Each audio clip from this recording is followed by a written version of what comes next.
Welcome viewers, design Bangla IT চ্যানেলে আপনাকে স্বাগতম। তো বন্ধুরা, আজকে আমরা শিখব সেটিং সম্পর্কে বিভিন্ন ধরনের বিস্তারিত আলোচনা। তো আমরা যারা প্রিন্টিং প্রেসে গ্রাফিক্স ডিজাইনার রয়েছি তাদেরকে প্রতিনিয়ত বিভিন্ন ধরনের সেটিং দিতে হয়। তো আজকে আমরা একটা ভিন্ন ধরনের সেটিং শিখব, সেটা হলো একটা ড্যাংলার সেটিং। তো এটা সেটিংটা যদি সোজা সাপটা সেটিং দেন তাহলে কিন্তু আপনার খুবই সোজা, কিন্তু আপনি যদি চান যে আমার ওয়েস্টেজ সাইজ কম যাবে বা একটু বাঁকা তেড়া করে সেটিংটা দেবো তাহলে বেশি আসবে, তাহলে ওই ক্ষেত্রে কিন্তু আপনি একটু ঝামেলা পড়লেও পড়তে পারেন যদি আপনার এই লজিকটা মাথা না থাকে। তো আমি আশা করি আপনি এই ভিডিওটি টেনে না টেনে দেখবেন, তাহলে অবশ্যই বুঝতে পারবেন যে আসলে আমি কি টেকনিকটা এখানে প্রয়োগ করতে যাচ্ছি। তো অবশ্যই আপনি ভিডিওটা না টেনে দেখবেন। তো সর্বপ্রথম আমি আপনাদেরকে একটু হিন্টস দিতে চাই যে আমি এইটা কিভাবে ডিজাইন করছিলাম। তো আসলে আমি আমার টিউটোরিয়ালগুলোতে ডিজাইন সম্পর্কে বেশি আলোচনা করি না, কারণ বর্তমান সবাই ডিজাইন সম্পর্কে মোটামুটি ভালোই ধারণা আগে থেকে নিয়েই থাকে, তারপরে না ডিজাইনার পদে আসে। তো আমার থেকে আসলে আপনারা আরো ক্রিয়েটিভ ডিজাইন করতে পারেন, এই কারণে আমি ডিজাইন সম্পর্কে আলোচনা করি না। তবে আমি আর একটু আলোচনা করতেছি জাস্ট নতুনদের জন্য একটু হিন্টস। তো দেখুন, আপনি আপনার যে বাম সাইডে যে টুলবার রয়েছে এখানকার মধ্যে রেক্ট্যাঙ্গেল অপশনে আরো কয়েকটি অপশন রয়েছে, তার মধ্যে স্টার টুলটা সিলেক্ট করে আপনি জাস্ট এখানে ড্র্যাগ করে আপনি কিন্তু মাউসটা ছেড়ে দিবেন না। ছেড়ে না দেওয়ার অবস্থায় আপনি কিবোর্ড থেকে আপ অ্যারো এবং ডাউন অ্যারো ক্লিক করবেন। তো দেখবেন আপনার যে স্টার পয়েন্টগুলো একটু বাড়ছে কমতেছে। তো আমি ডাউন অ্যারো ক্লিক করে আমি আমার 5টা অ্যারো রাখতে চাচ্ছি। তো এখন আমি ছেড়ে দিলাম, জাস্ট আমি কালারটা রাখবো কি এই কালারটাই রাখবো। তো এখন দেখা যাচ্ছে শেপগুলো একটু রাউন্ড আছে, তো এই কারণে আমি এটাকে সিলেক্ট করে ডাইরেক্ট সিলেকশন টুল সিলেক্ট করবো। এখন এই যে অ্যাঙ্কর পয়েন্টগুলো ধরে একটু কিন্তু এদিকে উপর নিচ ড্রাগ করলেই কিন্তু এটাকে পেয়ে যাচ্ছি আমি রাউন্ড। তবে আপনি এই সুবিধাটা পাবেন শুধু সিসিতে, ঠিক আছে? সিসি 19, 20, 18, 21, 22, 23 সবগুলোতে পাবেন, কিন্তু কোনো রকম CS6, 5, 10 এগুলোতে পাবেন না, ঠিক আছে? তো আমার এতটুকু দরকার রাউন্ড করার, এতটুকু নিলাম। এখন আপনি দেখতে পাচ্ছেন যে সাদা অংশটা ড্যাশ লাইনের মতো রয়েছে, তো এটা কিন্তু আমার ডিজাইনের মধ্যেই থাকবে। আমার ব্লিক মার্ক হচ্ছে বাইরের অংশটুকু। তো এখন আমি এটাকে দিব কিভাবে, পাথ করে দিব না? অবশ্যই আপনি খুব সহজে এটা অ্যাপ্লাই করতে পারবেন। অবজেক্ট থেকে পাথ, অফসেট পাথ। এখন আপনি এটা -1 মিলি অথবা 2 মিলি যতটুকু দিতে পারেন, আপনি ভিতরের দিকে রাখতে চাচ্ছেন ততটুকুই আপনি নেবেন এখানে। হ্যাঁ, তো আমি ধরুন আমি 2 মিলি ভিতরে দেব, এখন দিচ্ছি। এখন আপনি একটু প্রিভিউ দিয়ে দেখতে পারেন যে এতটুকু ভিতর দিয়ে আমার কিন্তু এই বর্ডারটা থাকবে। ওকে প্রেস। এখন আমি এটাকে একটা স্টকে পরিণত করবো। স্টকটা আমি সাদা কালার দিচ্ছি এবং কতটুকু স্টক রাখতে চাচ্ছেন ততটুকুই আপনি রাখবেন। তারপর আপনার স্টক হয়ে গেল। এখন স্টক অপশন থেকে আপনি ড্যাশ লাইনে সিলেক্ট করুন। সিলেক্ট করার পর আপনি পট এখানে হয়তো আপনার 12 সিলেক্ট করতে পারে, আপনি এখানে 3 করে দিবেন, ঠিক আছে? ওকে প্রেস। তো দেখুন ঠিক হুবহু এর মতোই কিন্তু হয়ে গেল। তো আমি চাচ্ছি না আর ডিজাইন সম্পর্কে আলোচনা করার জন্য। তো এখন আমি যাব সেটিং অপশনে, কারণ আমার সেটিংটাই হচ্ছে মুখ্য বিষয়। কারণ সেটিং যদি আপনি ঠিকভাবে দিতে না পারেন তাহলে কিন্তু আপনার কোনোরকম কোনো ভ্যালু নেই, ঠিক আছে? ওকে, তো এখন আমি আপনাদেরকে সাজেস্ট করবো যে যদি আপনি স্টিকার সেটিং দেন তাহলে তো আপনার কি জাস্ট ওয়ান সাইড প্রিন্ট হবে। তো স্টিকারের ক্ষেত্রে কোনো রকম কোনো ঝামেলা নেই। দেখুন আমি এতটুকু গ্যাপ দিয়ে দিলাম। তো এখন দেখুন এখানে আমার সাইজ আসছে কত, সরি আমি আগে চলে গেছি। আমাকে এখন করতে হবে কি, এই যে অপশনটা যে দেখতে পারতেছেন এটা হচ্ছে আমার ব্লিড মার্ক। ব্লিড মার্কে তাহলে আমার ডাইমার্কে যেহেতু এটাকে বাঁকা তারা কাটতে হবে আর কোনো দিকেও যাতে সাদা অংশ না বেরায়, এই সলিড কালারটাই থাকবে, সেক্ষেত্রে আমাকে ডাইমার্ক দিয়ে ওভার নিতে হবে, ঠিক আছে? এইটা হচ্ছে আমার ব্লিড মার্ক এই চারদিক দিয়ে। তাহলে আমি ওভার দিব, 2 মিলি ওভার দেবো। অবজেক্ট পাথ, দেখুন অফসেট পাথ। এখন আপনি এখানে কোনো রকম মাইনাস দিবেন না, 2 mm, জাস্ট 2 mm দিবেন। তাহলে আপনি প্রিভিউ দিয়ে দেখতে পারেন, দেখুন আমার বাইরের দিকে 2 মিলি বর্ধিত অংশ হয়ে গেছে, ঠিক আছে? তো এটা দেওয়ার কারণ কি আমি আপনাদেরকে বুঝাই দিচ্ছি। দেখুন এই যে একটা অংশ, আগে এটাকে আমি একটা মার্ক হিসেবে নিই, Ctrl+C+F, তারপর এখান থেকে আমি এটাকে বর্ডারে ক্রিয়েট করতেছি। বর্ডার আমি একটু চিকন করে দেই। তো দেখুন আমার কিন্তু এই যে সাদা লাইনটা দেখতে পাচ্ছেন, অথবা এটাকে আমি একটা ব্ল্যাক কালার করি, ব্ল্যাক কালার দেখতে পাচ্ছেন বর্ডার, এটা কিন্তু আমার কাটিং মার্ক এবং চারদিক দিয়ে হচ্ছে এটা আমার ওভার সলিড কালার। কেন দিয়েছি, তো আমাদের বোর্ডগুলো আসলে থাকে সাদা কালার। তো সাদা কালার যদি ছাপি তো সাদা কালার বোর্ডে যদি ছাপি তাহলে আমার কিন্তু কালার যদি এই পর্যন্ত যদি রাখি, আমার ডাইমার্ক কিন্তু এখান দিয়ে এই যে ছুরিটা তৈরি হবে এখান দিয়ে এই ব্লিক মার্ক, তো সোজাসুজি যদি এদিকে থাকে অনেক সময় কাজ করতে গিয়ে ডাইমার্কে একটু বামে অথবা ডানে পিন এদিক ওদিক সরতে পারে। তো ওই ক্ষেত্রে কিন্তু আমার কিন্তু এরকম হোয়াইট এই আনাচে কানাচে লেগে যেতে পারে বা ঢুকে যেতে পারে, ঠিক আছে, সাদা অংশ দেখা যেতে পারে। এই কারণে ডিজাইনটা খারাপ দেখা যাবে বা চলবেই না। এই কারণে আমরা প্রতিটা কাজে সলিড যদি থাকে তার বাইরের অংশের দিকে আমরা 2 মিলি করে বর্ধিত অংশ দিয়ে নিই, ঠিক আছে। তো বোঝা গেল। তো এখন আমি চাচ্ছি আপনাকে সেটিং সম্পর্কে একটা মোটামুটি আইডিয়া দেব। তো দেখুন, এখন আমি এটাকে কন্ট্রোল জি দিয়ে গ্রুপ করে নিয়ে আপনি যদি সেটিংয়ে দিতে চান স্টিকারে, তাহলে আপনি দেখুন এখন স্টিকারে আমি সেটিং দেবো, ধরি একটা 7.5-10 আমি সেটিং দেবো। 7.5-10 কি এদিকে আমার আসলো কত, যে সবসময় জোড়া সেটিং হয়, জোড়া সেটিং হয়, ব্যাক টু ব্যাক সেটিং হবে জোড়া, এদিকে দুইটা এদিকে দুইটা। যদি আপনি জিপি মার্কটা এখানে দেন, দেখুন আমার 9 আসছে, তার মানে 10-এর দিকে আমার সেটিংটা দেওয়া যাবে। আমি একটু এখানে সেটিংটা দিতে চাচ্ছি। তো এটা জাস্ট আমি ওয়ান সাইড প্রিন্টের ক্ষেত্রে আপনাকে দেখা দিচ্ছি, ঠিক আছে। দেখুন আমার এদিকে 7.5-এর দিকে 6 এবং 10-এর দিকে 9, তাহলে আমার পিন হবে জিপি মার্কটা বলবে এখানে, তাহলে এটা ব্যাক টু ব্যাক সেটিং দিতে পারতেছি, ঠিক আছে, কোনো রকম কোনো সমস্যা নেই, কারণ এটা আমার ওয়ান সাইড প্রিন্ট হবে, ঠিক আছে। যদি আমি এটাকে বোথ সাইড প্রিন্ট দিতে চাই তাহলে আমার কি সমস্যা হতে পারে। তো এই ক্ষেত্রে বোথ সাইড প্রিন্ট যদি আমি সুইডিশে প্রিন্ট দিই, তাও আমার কিন্তু এই সাইজে বা এই সেটআপে কোনো রকম কোনো সমস্যা হবে না। দেখুন এই সেটআপে, কারণ আমার কিন্তু কোণাগুলো সব দিকে ঠিক আছে। তো কোন সময় আমার এই সাইজটা সমস্যা হতে পারে আপনার নলেজে নাও থাকতে পারে, যদি আপনি সেটিংটা দেওয়ার সময় এই সমস্যা পড়েন। ধরুন আমার কাগজে একটু বেশি বের হবে একটু বাঁকা করলে বা ওয়েস্টেজ কম যাবে, ওই ক্ষেত্রে আমরা কিন্তু অনেক সময় করি কি ডিজাইনটাকে একটু এরকম বাঁকা করে দিই, ঠিক আছে। এভাবে বাঁকা করে দিলে দেখি আগে আমি কতটুকু বাঁকা করতে পারলাম। আমার এদিকে রেশিওটা ঠিক থাকতে হবে, তো রেশিওটা এখনো ঠিক হয় নাই, আর একটু বাঁকা করব, দেখি কতটুকু বাঁকা হলো। বেশি বাঁকা হয়ে গেছে,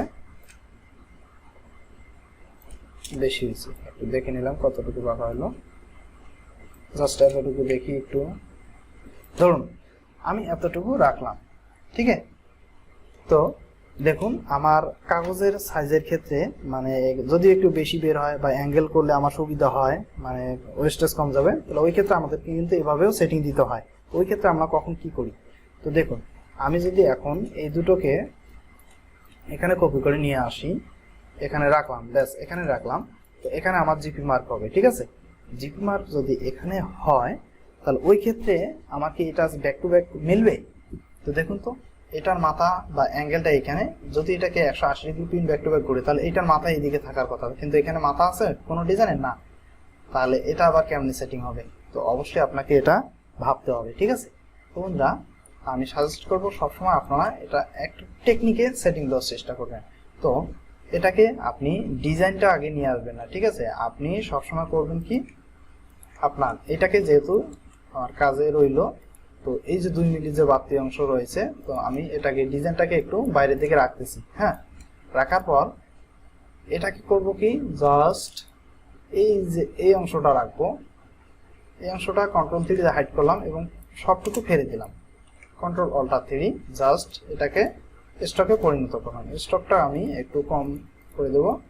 এখন দেখুন এটাকে আরেকটা কপি করে এখানে লাগিয়ে দিন। ধরুন আমার এতটুকুই নিয়েছিলাম, লাগিয়ে দিলাম। এখন এই দুটোকে আমি এখানে নিয়ে আসতেছি, এখানে যেহেতু জিপি মার্ক দেবো, একটু মাঝখানে যদি আমি একটু গ্যাপ রাখি কোনো সমস্যা নেই, কারণ আমি এদিকে যদি একটা কোপ দিতে চাই এই কারণে আমার সময় গ্যাপ রাখি। তো দেখুন এই যে আপনি যে নিয়ে আসলেন এই অংশটা, এই দেখুন এদিকের মাথায় এটিকে, এদিকের মাথায় এদিকে, তাহলে এটা কিন্তু পিন ব্যাক টু ব্যাকের ক্ষেত্রে হচ্ছে না। তো আপনাকে করতে হবে কি, এই দুটোকে ধরে জাস্ট রাইট ক্লিক করে আপনি দেখুন এখান থেকে খুব সুন্দরভাবে এখানে ঘুরিয়ে দিবেন, হ্যাঁ। ঘুরিয়ে দেওয়ার জন্য আপনাকে রোটেট অপশনে ক্লিক করতে হবে। রোটেট অপশনে ক্লিক, দেখুন আমি এই রিফ্লেক্ট থেকে রোটেট অপশন ক্লিক করে 90 ডিগ্রি ঘুরিয়ে দিলাম, ওকে প্রেস। তো দেখুন এখন কিন্তু মাথাগুলো ঠিক এদিকে রয়েছে, ঠিক আছে। তো দেখুন তাহলে খুব সুন্দরভাবে আমি কিন্তু এটাকে ঘুরাই দিলাম, 100 না 90 ডিগ্রিতে ঘুরে দিছি, ঠিক আছে। তো 90 ডিগ্রি ঘুরে দেওয়ার পর আপনি একটু ট্রাই করে দেখতে পারেন। দেখি আমি একটু এখানে দেখতেছি যে এটা আসলে কতটুকু কার্যকর হচ্ছে কিনা, এটা ট্রাই করে দেখবেন। এটাকে আমি একটা মার্ক দেব, সেটা হলো এই দুটোকে আমি একটু অন্য কালার দিতেছি। হ্যাঁ ঠিক আছে, এই দুটোকে একটু ম্যাজেন্টা কালার দিলাম, কারণ যাতে বোঝা যায় যেহেতু আমার টাইমার ব্ল্যাক হয়ে দেখতে। রাইট কালার দেখুন, আমি একটু বলি কেন এটা করতেছি, যে এটা যে আমার যে back to back pin back to back হবে, এখানে দুইটা ডিজাইন এখানে দুইটা ডিজাইন, ঠিক আছে।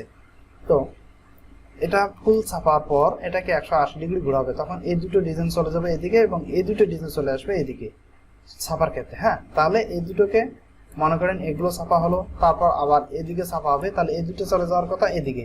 এদিকে আসার পর এই কালার দুটো কিন্তু এই ডাইয়ের সঙ্গে ম্যাচিং হবে, ঠিক আছে।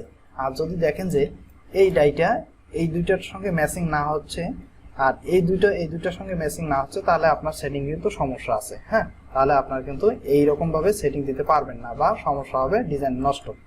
এখন আমি দেখুন আবারও ট্রান্সফর্ম থেকে রিফ্লেক্ট অপশন, রিফ্লেক্টে ভার্টিক্যালে দেখুন 90 ডিগ্রি আমি দিলাম। 90 ডিগ্রি দেওয়ার পর ওকে প্রেস। দেখুন আমার কিন্তু ডিজাইনটা এদিকে চলে আসছে। চলে আসার পর আমি এই দুটোকে কন্ট্রোল টু দিয়ে লক করে রাখি। এখন এটাকে আমি একটু ধরে নিতেছি। দেখুন দেখুন আমার কিন্তু খুব সুন্দরভাবে বসে গেছে, ঠিক আছে। তো অবশ্যই বন্ধুরা আপনাকে এই কাজটা মাথায় রাখতে হবে যে কিভাবে আপনি এই সেটিংটা দিবেন। তো অবশ্যই আমি কি বললাম, এটাকে 90 ডিগ্রি রিফ্লেক্ট করবেন, দেন এটাকে 90 ডিগ্রি রিফ্লেক্ট করার পর ঠিক আবারও এটাকে একটু পরীক্ষা করার জন্য আবারও এটাকে ট্রান্সফর্ম দিয়ে 90 ডিগ্রি রিফ্লেক্ট দিয়ে দেখবেন ভার্টিক্যালি, ঠিক আছে। ভার্টিক্যালি দেখার পর দেখবেন যে এটার সঙ্গে খুব সুন্দরভাবে ম্যাচ করছে, তার মানে আপনার ডিজাইন ঠিক আছে। তো এখন কথা হলো আমি এটাকে কন্ট্রোল 5 দিয়ে ম্যাগনেট করলাম। ম্যাগনেট করার পর আমার ডিজাইনগুলো খুব সুন্দরভাবে এখানে বসাই দেব, ঠিক আছে। দেখুন আমি এটাকে সুন্দরভাবে এখানে আগে বসাই দিচ্ছি, একটা বসাই দিলাম, ঠিক এভাবে সেটিং দেওয়ার পর কিন্তু এভাবে বসাই দিতে হবে। হ্যাঁ, এখন এটা কিন্তু এখানে বসতেছে না, কারণ এটাকে আমি ঘুরাই দিয়েছিলাম, ঠিক আছে। তো এই সেটিংটার আমি কালার একটু চেঞ্জ করে দিই, যেহেতু আমাদের বোঝার সাহিত্যে একটু ব্যাপার আছে। তো এই কারণে আমি এটাকে একটু সায়ান কালার রাখতেছি, ঠিক আছে। সায়ান কালার রাখতেছি। সায়ান কালার রাখার পর এটাকে আপনি যেভাবে হোক আপনি অপশন থেকে ঘুরাইতে পারেন, অথবা আপনি এখান থেকে এভাবে ঘুরাইয়া খুব সুন্দরভাবে ম্যাচিং করে দিতে পারেন, কোনো সমস্যা নেই আমার। হ্যাঁ, ওকে, আমি এখান থেকে একটু তো দেখুন আমি কিন্তু এখানে মাথাটা খুব সুন্দরভাবে ম্যাচিং করে দিচ্ছি। তো ঠিক আপনাকে এভাবে ম্যাচিং করে দিতে হবে। আমি রোটেট অপশন ক্লিক করে এখানে মাথাটা ঠিক সেন্টার পয়েন্ট করে দিয়ে এখানে একটু এদিকে মুভ করার চেষ্টা করলাম। তো দেখুন আমি কিন্তু এখানেও রেখে দিলাম। সবসময় মনে রাখতে হবে আমার পাঁচ মার্ক যদি এখানে হয়, এটারও এখানে আছে, এই কারণে আমি এইদিকে এভাবে দিয়ে দিলাম, ঠিক আছে। তো দেখুন এখানে কিন্তু আমার হয়ে গেল এভাবে। তো এখন আমি একটার পর একটা এভাবে যদি সেটিং দিয়ে যাই, তাহলে আমার আর কোনো সমস্যা হবে না, ঠিক আছে। এভাবে যদি আপনি সেটিং দিয়ে যান কোনো সমস্যা হবে না, কারণ আপনি এটা দেখতেছেন যে এটাকে আমি ট্রান্সফর্ম করে রিফ্লেক্ট অপশনে কত ডিগ্রি 90 ডিগ্রি ঘুরে দেখুন এটাকে খুব সুন্দরভাবে আমি এখানে টেনে নিয়ে আসলে আমার কিন্তু ম্যাচিং হয়ে যাচ্ছে, ঠিক আছে। তো দেখুন আমি কন্ট্রোল ওয়াই দিয়ে দেখি, দেখুন আমার ডাই কিন্তু ম্যাচিং হয়ে গেছে, ঠিক আছে। তো বন্ধুরা আজকে আমার এই টিউটোরিয়াল যে আপনারা স্টার পয়েন্ট টুলগুলো যে ড্যাঙ্গেলার আছে কিভাবে সেটিংটা দিবেন। তো আপনার সেটিংটা পরিষ্কার দেওয়া শেষ হলে আপনি জাস্ট এখানে জিপ মার্ক এবং চারদিক দিয়ে রেজিস্ট্রেশন মার্ক দিয়ে খুব সুন্দরভাবে আউটপুটটা ছাড়তে পারবেন। তো ছাড়ার পূর্বে অবশ্যই আপনি এটাকে কি করবেন, একটু আউটলাইন করে নেবেন। আউটলাইন কন্ট্রোল শিফট ও চেপে তারপর এখানে আপনি উইন্ডো মেনু থেকে এই সেপারেশন প্রিভিউ অপশনটা নিয়ে আসবেন। নিয়ে আসার পর ওভারপ্রিন্ট প্রিভিউ দিয়ে আপনি ব্ল্যাক অপশনটা দেখতে পারেন। দেখুন এখানে কিন্তু আমার ব্ল্যাক কোনো রকম কাজ নেই মনে হয়, এটা অন্য কোনো কাজ আছে। তো এখান থেকে আমি ব্ল্যাকগুলো বর্ডারগুলো কি করব, জাস্ট ম্যাক গাইড করে দেবো। কন্ট্রোল 5 চেপে ম্যাক গাইড করা যায় অথবা রাইট ক্লিক করে ম্যাক গাইড করা যায়, ঠিক আছে। তো আপনি এই বর্ডারগুলো কিন্তু কখনো রাখবেন না। হ্যাঁ, ম্যাক গাইড করে দিলাম কন্ট্রোল 5 চেপে। দেন এখানে দেখুন আপনার কি কি কালার আছে, আপনি সবগুলো এখান থেকে দেখে নিতে পারবেন। দেখুন আমার এখানে কালার কালো আছে, তবে কালো এই টেক্সটগুলা আপনি যদি এক কালার করে দিতে চান সেই ক্ষেত্রে আপনার কি হবে, দেন আমি এখানে এক কালার করে দেব। এক কালার দেওয়ার পর এখানে দেখুন আমার কিন্তু কাট আউট থেকে যাচ্ছে। তো ধরুন আমি এই কটার এক কালার দেব, এটা এই কালার থাক, এটা এক কালার দেব আপনাদের। সরি, আমি এটাকে হোয়াইট কালার, ও ঠিক আছে, এখানে ব্ল্যাক নান করে রাখছি আমি। এক কালার দিলাম, এক কালার দেওয়ার পর এখানে দেখুন ব্ল্যাক, আমার কাট আউট আসতেছে। কাট আউট থাকা যাবে না, ঠিক আছে? কাট আউট থাকলে কিন্তু আপনার ডিজাইনের সমস্যা হবে। তো এটাকে বলো ওভার প্রিন্ট ব্ল্যাক। তো ব্ল্যাক সবসময় কাট আউট মিস আউট করে দিবেন, ঠিক আছে? তো এই কারণে আপনাকে অল সিলেক্ট করতে হবে। অল সিলেক্ট করে অবজেক্ট থেকে এডিট থেকে এডিট কালার থেকে ওভার প্রিন্ট ব্ল্যাক থেকে এখানে কোনো কিছু প্রয়োজনে জাস্ট ওকে প্রেস করলে এখন আপনি দেখুন ব্ল্যাকটা দেখুন, এখন কোনো রকম কোনো কাট আউট নেই, ঠিক আছে? এখানে কালো এখানে হাইড করলেন প্যানেলে, এখানেও হাইড হয়ে গেল। এই কারণে আপনাকে কালোটা সবসময় ওভার প্রিন্ট ব্ল্যাক দিতে হবে, কারণ এদিকে একটু রেজিস্ট্রেশন আউট হলে এই সাদা কাট আউটটা চলে আসবে, তখন আপনার এই কালোর জায়গায় একটু সাদা অংশ বের হয়ে যাবে, ঠিক আছে? তখন খারাপ দেখা যাবে ডিজাইনটা। এই কারণে আমি সাজেস্ট করবো আপনারা সবসময় কালোটাকে ওভারপ্রিন্ট ব্ল্যাক দিয়ে নেবেন, অথবা ডিজাইন সেটিং দেওয়া শেষে আউটলাইন করার পর আপনি অল সিলেক্ট করে জাস্ট এডিট মেনু থেকে এডিট কালার ওভারপ্রিন্ট ব্ল্যাক দিয়ে দিবেন, ঠিক আছে? তাহলে আপনার আর কোনো সমস্যা থাকবে না। তো বন্ধুরা, আশা করি আপনারা বুঝতে পারছেন যে আমরা ড্যাঙ্গলারগুলো কীভাবে সেটিং দিয়ে থাকি। তো ড্যাঙ্গলার আসলে স্টিকারেও ছাপা হয়, সুইডিশেও ছাপা হয়। স্টিকারে অনেক সময় নেয় কিসের জন্য, তারা বোর্ডে বা কোথাও লাগাই দিবে এই ড্যাঙ্গলারগুলো, কিন্তু অনেক সময় সুইডিশ বোর্ডে নেয় তারা বিভিন্ন দোকানে ঝুলিয়ে রাখার জন্য, ঠিক আছে? তো এই ছিল আজকের ভিডিও, যে আমরা ড্যাঙ্গলার কি কি উপায়ে সেটিং দিতে পারি। তো বন্ধুরা, আশা করি যারা বুঝতে পারছেন তাদের জন্য রইল শুভকামনা, আর যারা বুঝতে পারেননি তাহলে আপনারা আমার চ্যানেল থেকে আরও অনেক ধরনের ভিডিও আছে, আস্তে আস্তে দেখে দেখে আপনারা ধারণা নিতে পারেন, ঠিক আছে? তো পরবর্তীতে আরো কি সম্পর্কে সেটিং সম্পর্কে জানতে চাচ্ছেন অবশ্যই আমার কমেন্ট বক্সে জানিয়ে দিবেন। তো ধন্যবাদ, ভালো থাকুন, সুস্থ থাকুন, গুড বাই।